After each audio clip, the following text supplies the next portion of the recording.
Food as medicine. Welcome to SBH Bronx Health Talk, produced by SBH Health System and broadcast from St. Barnabas Hospital in the Bronx. I'm Stephen Clark. What if you could continue to eat your favorite foods? You know, the foods you grew up with and love, and through some kind of divine intervention could make them healthy and good for you. Well, fortunately you can, because of people like Emily Schlag, a registered dietitian and chef, and director of the SBH Teaching Kitchen, who is providing hands-on instruction for people in the Bronx on how to eat well and healthy at the same time. Welcome, Emily. Thanks, Steve. Thanks for joining us. So you've been here in the Bronx about a year now. How would you describe the diets of the community you serve? You know, I think it's really varied. We do have a very diverse community here. But I think overall, from what our community members have said, is they struggle a lot with their portions of starchy foods, like having a large portion of things like rice. And they also struggle with the amount of sugar and sodium often found in their foods.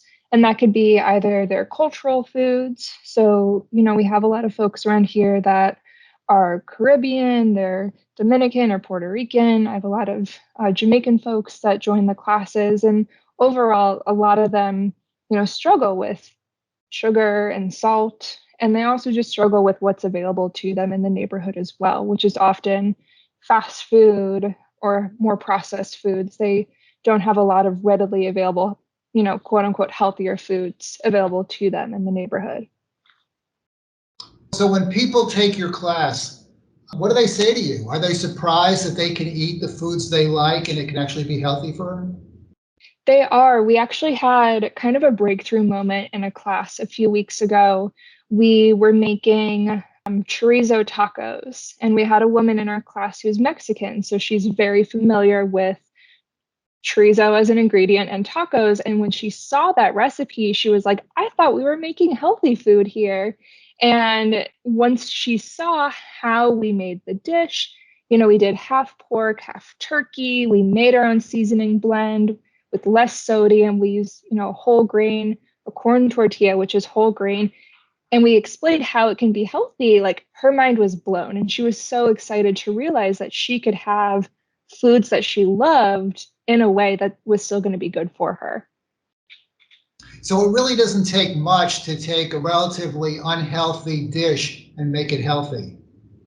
No, I don't think so. I think, you know, once you kind of know what you're doing, once you know the techniques for, say, lowering sodium, or, you know, what types of whole grains to look for, or tips on lowering the saturated fat in a meal, it's really not too difficult to make sure that you're getting great nutrition from a meal. Now, for your classes, which I know you've been teaching for several months now, do you have to be an experienced cook in order to take a class?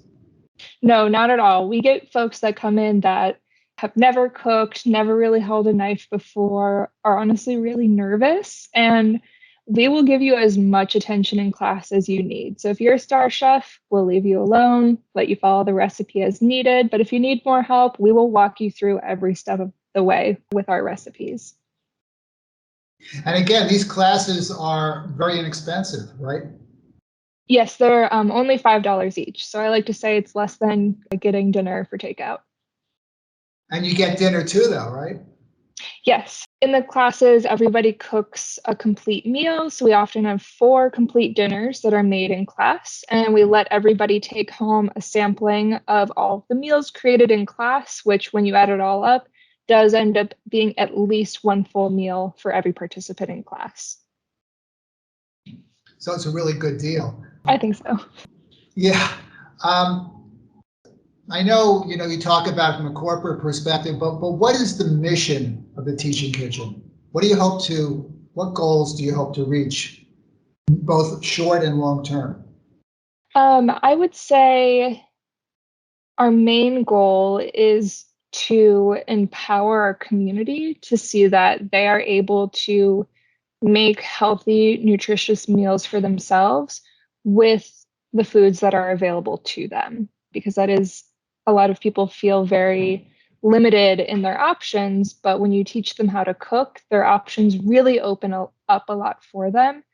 And that's what I want. I want someone to be excited to cook a healthy meal for themselves and feel like it's not that difficult to do.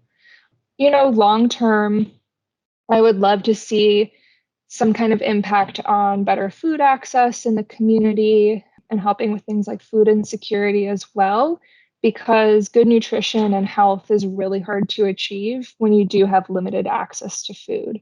So in the short term, we help people make do with what they have, but in the long term, I would love to see, better changes overall in the community. So tell us, what are some of the classes that you have earmarked for your fall schedule?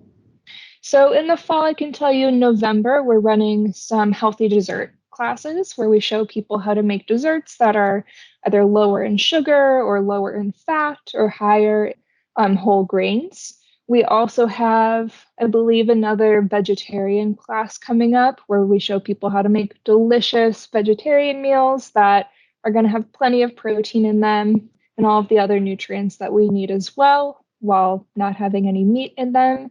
And then we also have a number of Thanksgiving classes coming up. Thanksgiving is a really stressful time. All of a sudden we realize we have all of these things that we need to cook. And sometimes people that have never cooked before get thrown, into making Thanksgiving dinner. So we're going to have a couple classes that show people some of the classics and some new ideas as well for the dinner table. We all love desserts. What are some of the desserts that you'll be making in these classes? So I would say the number one favorite dessert are the black bean brownies that we make. They're really fun. People see the name and, kind of make a face at them. But basically, all of the brownie ingredients get blended together just in the blender or food processor and then poured into muffin tins to create nice individual servings of those brownies. The black beans are giving us protein in there. They're giving fiber. And they also allow us to make the batter flour-free. So they're actually gluten-free as well, and just have a delicious, fudgy, chocolatey flavor. People love them, and I think they're easier to make than regular brownies. But we also have some fruit-based ice creams that we make that are dairy-free and sugar-free. We do a nice fall apple crisp and some oatmeal cookies as well. That sounds very good. I mean, maybe not that, but you're telling me it's healthy, even though my thinking would be maybe not so healthy. Not true, huh? I will say with desserts, that's, a place where I try to give a little leeway. If you take too much sugar out of a dessert, it's no longer really dessert. So it's still going to be a little bit indulgent, but we do always lower the sugar compared to the original version and do our best to make sure it's healthy fats and whole grains wherever possible. I'm interested in your vegetarian or plant-based diet. I've been eating a plant-based diet for about 4 or 5 months now, and it's very hard to find diversity and also tasty foods. What are you going to be teaching in that class? So we do a couple of different things in that class. One of the favorites is our black bean soup. And I do think that soups and stews are one of the easiest ways to get a really filling vegetarian meal because you can fill it up with, whole grains, beans, or lentils, and, whatever vegetables you happen to have in the sink. And then you just spice them up however you like. So we do a black bean soup that's really popular with a corn salsa and baked tortilla chips on top. So you have different, flavors, temperatures, and textures going on there. We also do some vegetarian enchiladas where the filling is going to be pinto beans and zucchini. We do a lot of vegetarian dishes, sprinkled throughout our classes as well. So it's not just the vegetarian class where you learn how to make those vegetarian recipes. We kind of sneak them in wherever possible. And really the key is learning how to cook vegetables in a tasty way and learning to utilize, different sources of protein. Once you know how to do that, you can really just mix and match however you need in order to create those delicious filling meals. I know with a plant-based diet, with a low-fat or no-fat diet, if you exercise, you can also lose a lot of weight quickly, maybe too much weight. Is there a way, putting your registered dietitian hat on, that you can create a meal plan where you You're eating healthy and you're exercising, but you're not losing a lot of weight? Yeah, I would say something to remember that once you start exercising, your calorie needs do go up.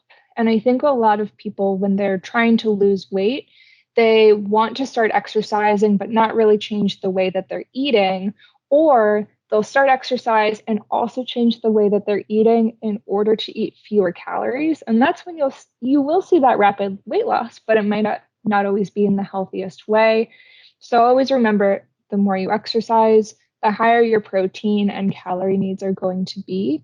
And it's really hard for me to just come up with a meal plan for some person that I've never met before and don't know their needs. I would tell anybody, if you find that you're struggling with unexpected weight loss or just your weight in general, it's always best to consult with a dietitian or a nutrition professional if possible, because they can really customize something for you, tell you your exact needs, and make sure that you're seeing the results that you need. Another interesting part of your program, from what I understand, is the fact you also offer professional classes to medical students, to residents, to attendings. What's the reason for that, and how is that working out? Yeah, so we get the doctors in the kitchen and teach them how to cook. And really the biggest reason for that is that in medical school, there's absolutely no requirement for nutrition education.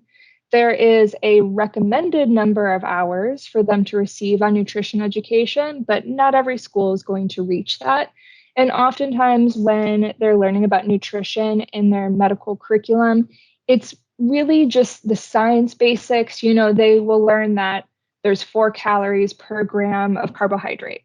But how does that translate to talking to your patients about nutrition?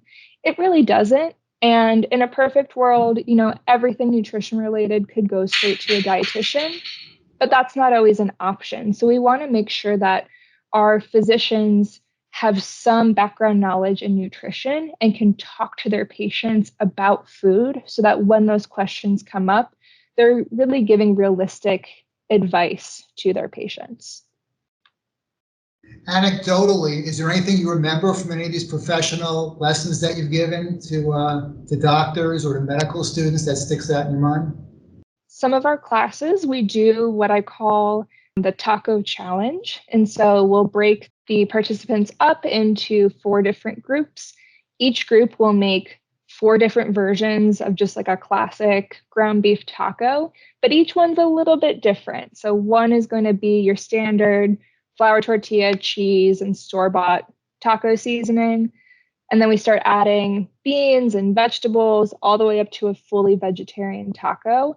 And one of my favorite things in class is to show the nutrition difference between the baseline taco and even just the taco that has a couple little tweaks to it, some more vegetables, switching to a corn tortilla.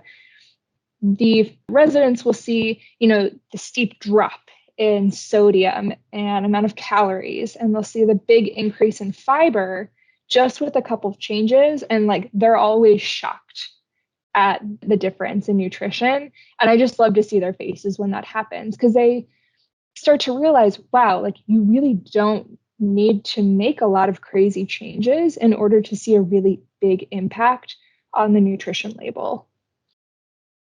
I'm sure that hits home because many of our, at least internal medicine residents, are from Central and South America who have probably grown up on this kind of food, and they probably see where they've gone wrong for their past life and where they can go into the future. Mm-hmm. So Emily, how can people find out more about the cooking classes and about your schedule for the fall? Yeah, so people can always visit our website, which is sbhteachingkitchen.org. We have a big old button on the front of the website that you can click on that says sign up for classes. And that'll bring you to a site that will list all of our upcoming classes that are available. So you can easily sign up for a class online, or you can email us at sbhteachingkitchen@sbhny.org if you want more information that way, or someone can call me at 718-960-3843. I will happily talk to anybody about the cooking classes and sign them up then and there. You can also just stop by the Teaching Kitchen and see the kitchen, we'll chat with you and get you signed up for a class in person if you like. So we try to make it as easy as possible to reach us and sign up for a class. And for $5 a pop, you really can't go wrong. No, it's honestly so cheap for a class. It's a great deal. Yeah, well, thank you, Emily, for joining us today on SBH Bronx Health Talk. For more information on services available at SBH Health System, visit www.sbhny.org. Until next time.